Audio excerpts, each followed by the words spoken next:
എല്ലാവർക്കും സുഖം വിശ്വസിക്കുന്നു. പുതിയ സാമ്പത്തിക വർഷത്തേക്ക് കടക്കുമ്പോൾ ആധാർ കാർഡുമായി ബന്ധപ്പെട്ട് എല്ലാ ആളുകളും അറിഞ്ഞിരിക്കേണ്ട വളരെ പ്രധാനപ്പെട്ട ചില അറിയിപ്പുകളാണ് ഈ ഒരു വീഡിയോയിൽ പറയുന്നത്. ഇതിൽ ആദ്യത്തെ അറിയിപ്പ് ആധാർ അപ്ഡേഷൻ അത് വളരെ ഗൗരവമാകുകയാണ്. 10 വർഷം കഴിഞ്ഞിട്ടുള്ള ആധാർ കാർഡ് ഉണ്ട് എങ്കിൽ ഇനി അതിന് കടലാസിന്റെ വില പോലും ഉണ്ടാവാത്ത സാഹചര്യമാണ് ഉള്ളത്.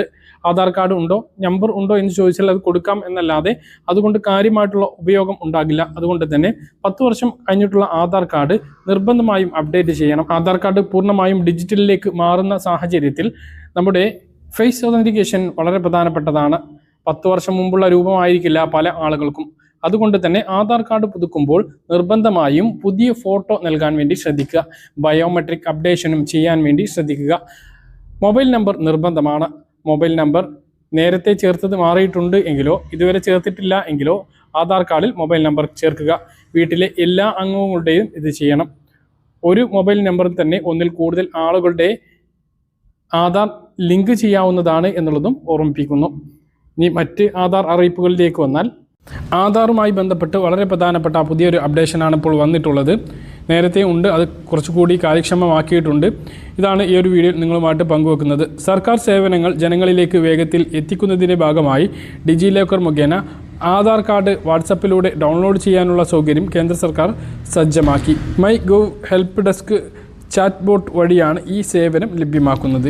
UIDAI പോർട്ടലിലെ തിരക്കോ ക്യാപ്ച കോഡുകളുടെ നൂലാമാലകളോ ഇല്ലാതെ തന്നെ 24 മണിക്കൂറും ഈ സേവനം പ്രയോജനപ്പെടുത്താവുന്നതാണ്. വാട്സപ്പിലൂടെ ആധാർ കാർഡ് ലഭ്യമാകുന്നതിന് ആദ്യം 90 13 15 15 15 എന്ന മൊബൈൽ നമ്പർ സേവ് ചെയ്യുകയാണ് വേണ്ടത്.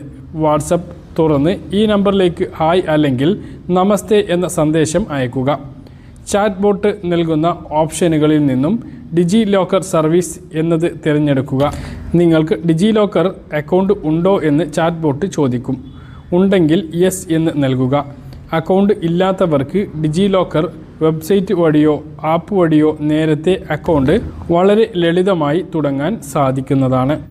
സംസ്ഥാന തൊഴിൽ വകുപ്പിന് കീഴിൽ 16 ക്ഷേമനിധി ബോർഡുകളിലൂടെ നൽകുന്ന എല്ലാ ആനുകൂല്യങ്ങളും ഇനി ആധാർ അധിഷ്ഠിതമാകുമെന്ന് മന്ത്രി വി ശിവൻകുട്ടി വാർത്താ സമ്മേളനത്തിൽ അറിയിച്ചു. തൊഴിൽ വകുപ്പ് നടപ്പിലാക്കുന്ന അഡ്വാൻസ്ഡ് ഇൻഫർമേഷൻ ഇന്റർഫേസ് സിസ്റ്റം സോഫ്റ്റ്വെയറിന്റെ 2ാം ഘട്ടം നടപ്പിലാക്കുന്നതിന്റെ ഭാഗമായാണിത്.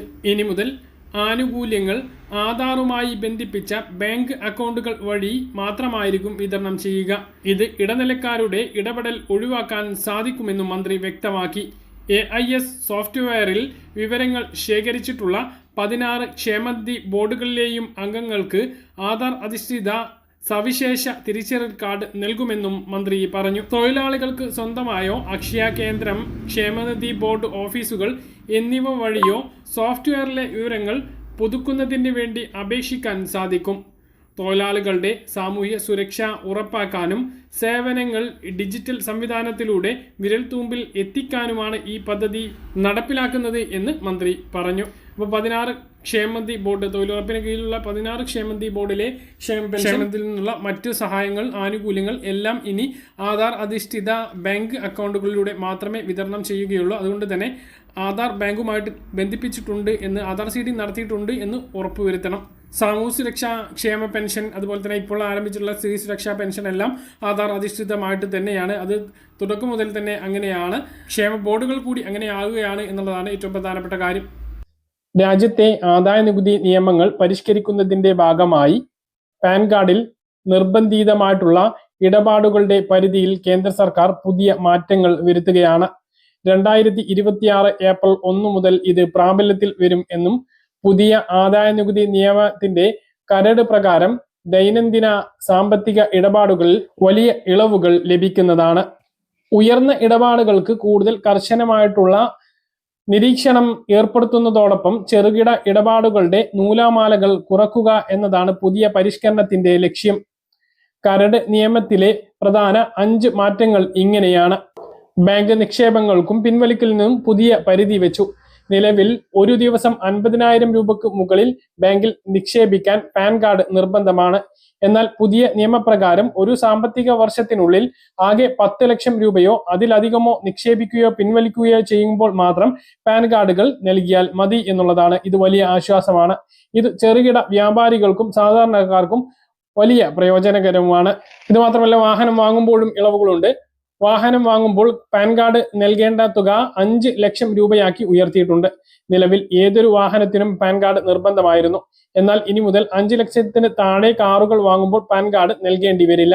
അതേസമയം ഉയർന്ന വിലയിലുള്ള ഇരുചക്ര വാഹനങ്ങൾ വാങ്ങുമ്പോൾ പാൻ കാർഡ് നിർബന്ധമാക്കും. അതുപോലെ ഹോട്ടൽ ബില്ലുകൾക്കും ആഘോഷങ്ങൾക്കും പരിധി പുനഃക്രമീകരിച്ചിട്ടുണ്ട്. ഹോട്ടലുകൾ, റെസ്റ്റോറന്റുകൾ, ബാങ്ക്വറ്റ് ഹാളുകൾ എന്നിവകളിലെ പണമിടപാടുകൾക്ക് നിലവിൽ 50,000 രൂപ എന്നുള്ളത് 1 ലക്ഷം രൂപയാക്കി ഉയർത്തിയിട്ടുണ്ട്. ഇതോടെ കല്യാണങ്ങൾക്കും മറ്റു ഹോട്ടൽ ഇടപാടുകൾ നടത്തുമ്പോൾ നേരിട്ടിരുന്ന ചെറിയ തടസ്സങ്ങൾ ഒഴിവാകും. വസ്തു ഇടപാടുകൾക്കും പരിധിയിൽ മാറ്റം വന്നിട്ടുണ്ട്.